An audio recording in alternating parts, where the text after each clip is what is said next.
Ер баланың белесі сүндет той, барша қауым мұсылманға міндет қой. Сүндеттеліп бал бұлжанған бүлдіршін, Мұхаммедтей пайғамбарға үмбет қой.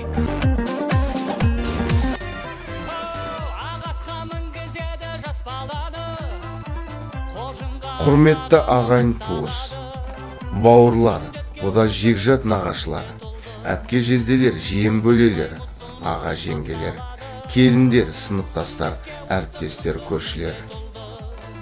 Сіздерді Ақарыс Бекарыс, Жанарыс, Байсұлтан Дәулеттің сүндет тойына арналған салтанаттағы дастарханымыздың қонағы болуға шақырамыз. Той салтанаты 8 желтоқсан сағат 16:00-де өтеді.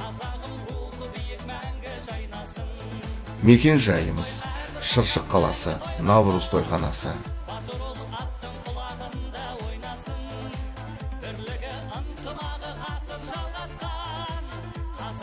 Той иелері Болат Ләззат.